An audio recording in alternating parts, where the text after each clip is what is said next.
The silent surrender of a superpower. It didn't happen with a bang.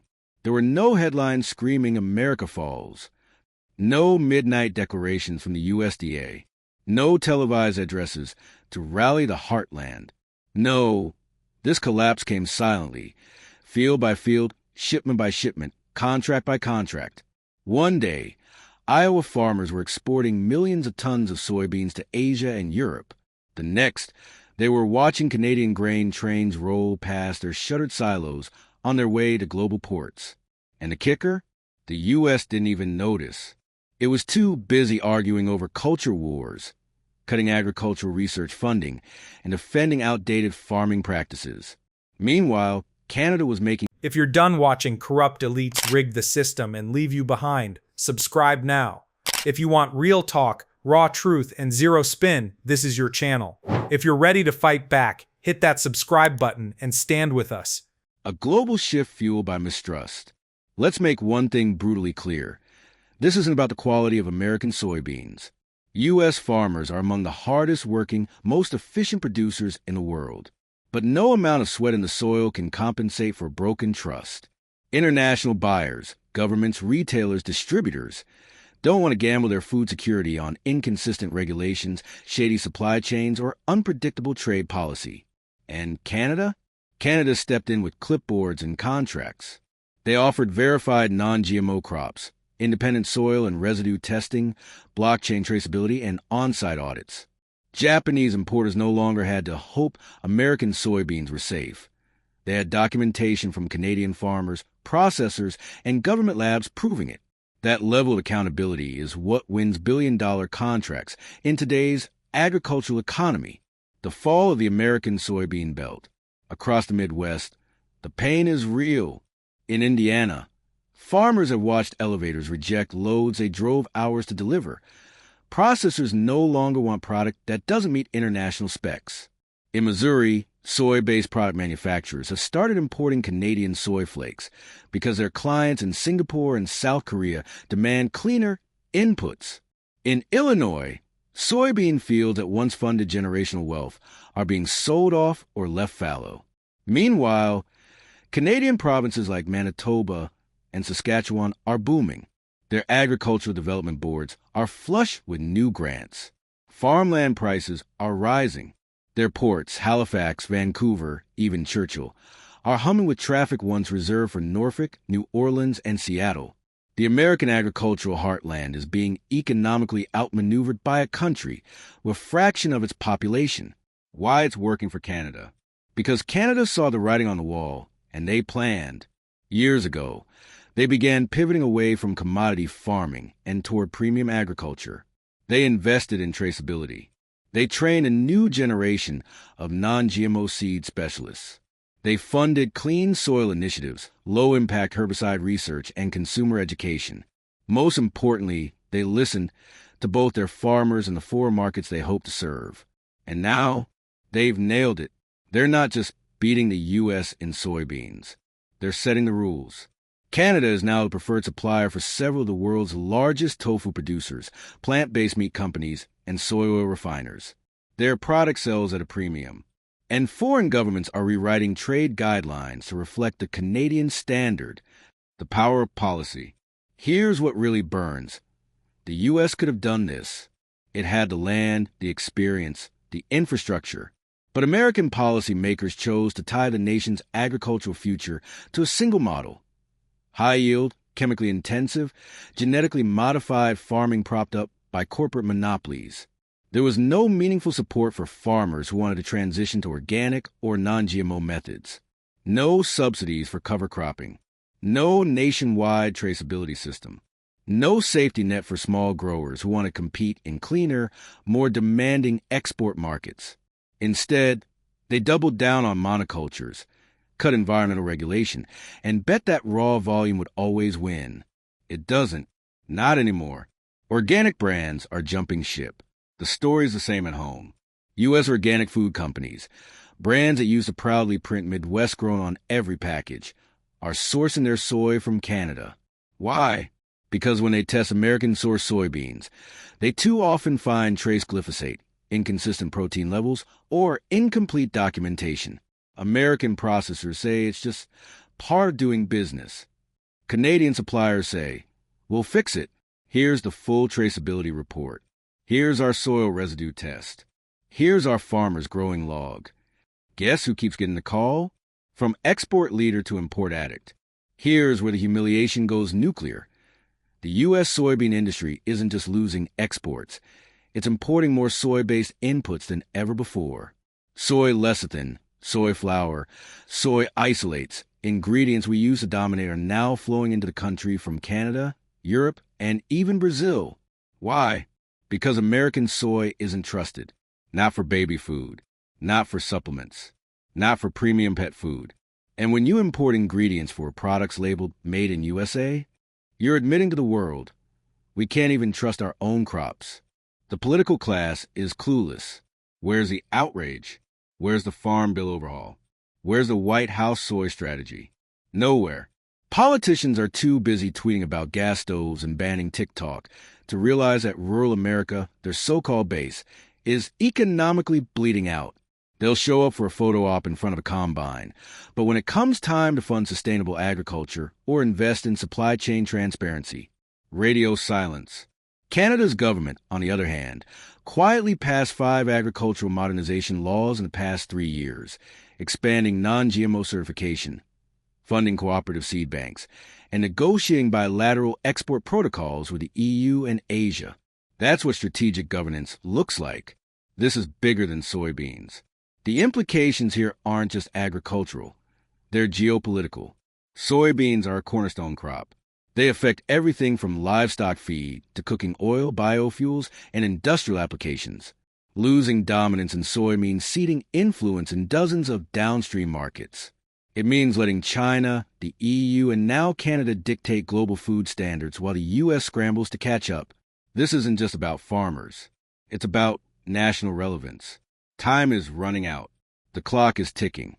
If the U.S. doesn't launch a coordinated overhaul, complete with regulatory reform, subsidy restructuring, and investment in sustainable practices, it will lose this fight permanently. Once countries have secure, transparent supply chains with Canada, they're not coming back. They won't risk volatility, scandal, or health uncertainty. Not when Canadian suppliers are giving them peace of mind and a premium product. America's agricultural dominance was never guaranteed. It was earned by generations of hard-working farmers, smart policymakers, and trade diplomats who understood that food isn't just economics, it's national power. Now, that power is slipping away, not because the farmers failed, but because the system failed them. Canada didn't win this war with money or muscle. They won it with trust, strategy, and modern thinking. If America doesn't respond, the loss of the soybean market won't be a blip. It'll be the first domino in a collapse that touches corn, wheat, beef, and beyond. Because in the 21st century, food isn't just about feeding people. It's about leading nations. The great agricultural realignment, Canada's quiet conquest. What began with soybeans is now a full-blown cascade. One by one, U.S. export markets are breaking away. And what's most stunning isn't just the decline, it's the replacement. Canada isn't just filling the gaps. They're redrawing the global agricultural map, crop by crop, industry by industry. Let's call it what it is, a quiet conquest. Wheat war, a historic crop falls to modern strategy. Once upon a time, American wheat ruled the world. Kansas and North Dakota were names etched on export crates bound for Cairo, Jakarta, and Seoul. American hard red winter wheat set the standard for global bread making. But today, Canada CWRS, Canada Western Red Spring, is a new benchmark. Why?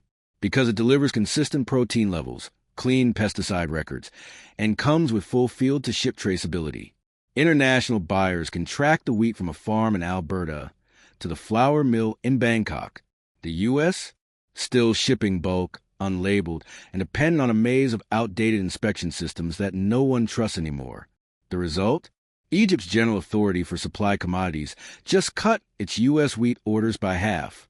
Japan is now sourcing over 60% of its wheat from Saskatchewan and Manitoba. And the Philippines? They've signed a 10-year deal with Canadian wheat co-ops that explicitly excludes American suppliers due to traceability concerns. The wheat wars are over. Canada didn't just win. The U.S. never showed up to the battlefield. Beef battle. Hormones, halal, and a global reputation at risk. If wheat is the foundation of food, beef is its luxury. And here, too, the story repeats. For decades, American beef was a gold standard, marbled, abundant, and shipped globally. But the global meat market is changing and fast. In 2025, buyers don't just want beef. They want hormone-free, traceable, ethically raised, and often halal certified. Canada understood this. The U.S. mocked it. Today, Canadian beef from Alberta and Ontario is certified from cow to crate. QR codes on packaging in Malaysia or the UAE let consumers see the name of the rancher, the feed type, the vaccination history, everything. That's what earns trust. That's what earns billions. Meanwhile, the U.S. beef industry continues to fight labeling laws, downplay concerns about hormone use, and resist transparency. The result? South Korea halved its U.S. beef imports this year and replaced every lost pound with Canadian product. American beef is still delicious, but trust now matters more than taste. And for a country built on cowboy culture, this erosion is existential. Dairy collapse when milk turns political. American dairy has long been a political minefield, tied up in subsidies, price floors, and endless lobbying.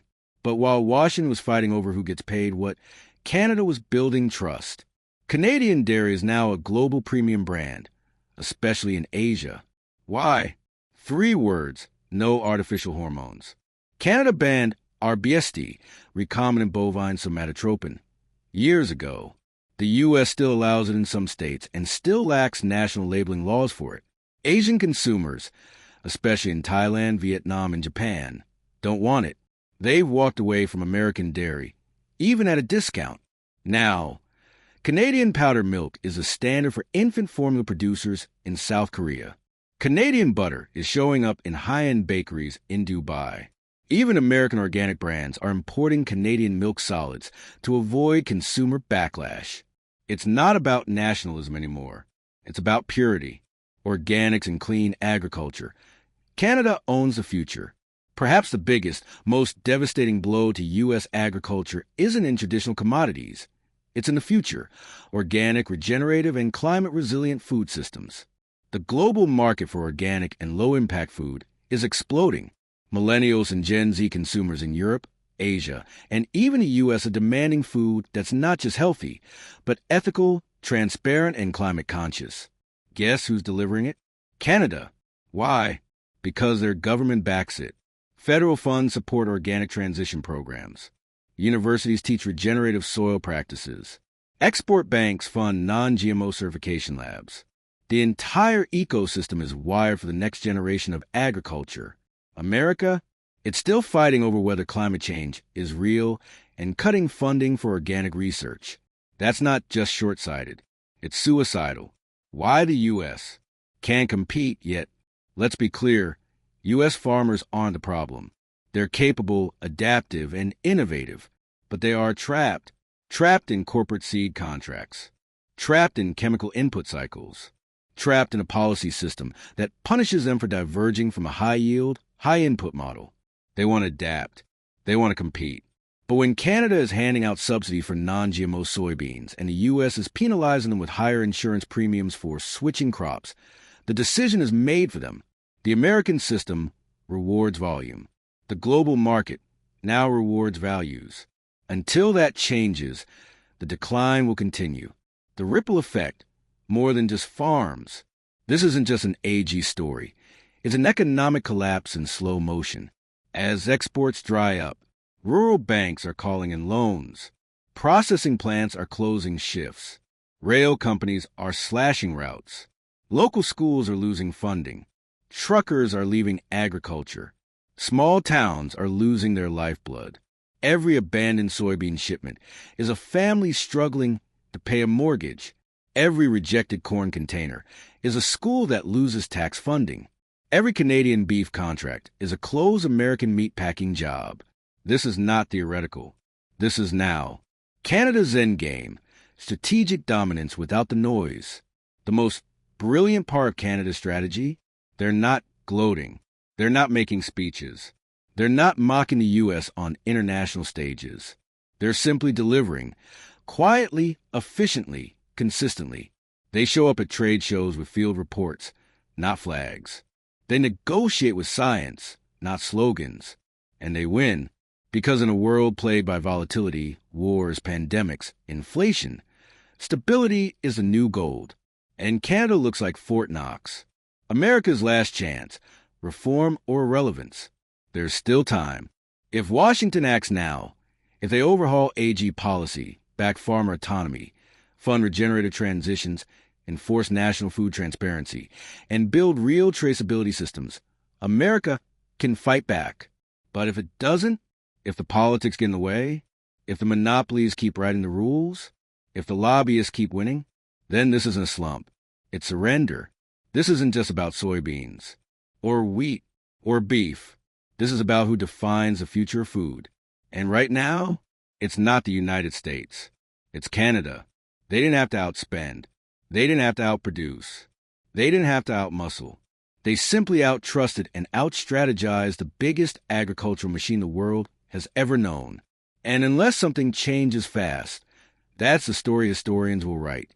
How Canada, with soft power and clean policy, beat America in the biggest food war of the 21st century without firing a single shot. The story of American agriculture used to be one of unmatched scale. Fields that stretch beyond the horizon, combines working around the clock, and export volumes that left competitors scrambling. But in 2025, the story has flipped. Now, Canada is doing the exporting. Canada is winning the contracts. Canada is feeding the world. And the U.S.? It's stuck in a self-made trap of outdated policies, broken trust, and corporate capture. The result isn't just lost revenue. It's a global realignment of agricultural power, and Canada is executing the takeover without firing a shot. Let's break down the final battlegrounds, the Middle East, Africa, and South America. Because while the West watches Asia shift toward Canadian exports, these regions are where the next billion mouths are being fed, and where Canada is taking the U.S. to school. Middle East trusts halal and logistics. In countries like the UAE, Saudi Arabia, Egypt, and Qatar, food imports are a matter of national security. These governments don't just want food. They want certainty, consistency, and certifications that align with religious, ethical, and quality standards. And guess who delivers? Canada. Canadian beef is now the gold standard in halal certification. Every cow is tracked from pasture to processing. No growth hormones. No antibiotics in feed. Full transparency. QR code scanning at the shelf tells you everything. The ranch, the date, the certification chain. The U.S., meanwhile, still battles over labeling, pushes hormone-treated cattle, and fails to meet the UAE's strict certification requirements. Result? In 2024, Saudi Arabia awarded a $1.8 billion 10-year beef contract to Alberta-based producers. The same year, Egypt switched from importing 70% of its corn from Illinois to sourcing 60% from Manitoba due to more reliable delivery schedules and cleaner pesticide testing. And the real dagger? Dubai's largest supermarket chain now advertises Canadian-fed, American-free on its organic product line. Africa, infrastructure and goodwill beat volume. Africa is the future. By 2050, over 2 billion people will live on the continent. That means the future of agricultural export power is tied to who feeds Africa today. Historically, the U.S. had the upper hand. USAID food shipments, multilateral aid, and food for oil deals kept American AG in the African supply chain. But again, Canada played the long game. Over the past decade, Canadian development agencies, working hand-in-hand with private co-ops, have built roads, funded silos, and established local food labs in Kenya, Ghana, Senegal, and Rwanda. They didn't just send wheat, they built trust. In 2025, when Ghana revised its national import standards to demand non-GMO certification and enforce pesticide residue limits, U.S. corn and soybean shipments failed to comply. Canadian shipments passed every test, and they kept showing up on time. Nigeria, Africa's largest economy, just signed a multi-year deal to import Canadian barley and peas for industrial processing. Zambia is now sourcing 100% of its dairy powders from Saskatchewan. This is not charity. This is strategic power building. And America is nowhere in sight. South America, the backyard is lost. Perhaps the most humiliating defeat is happening right under America's nose.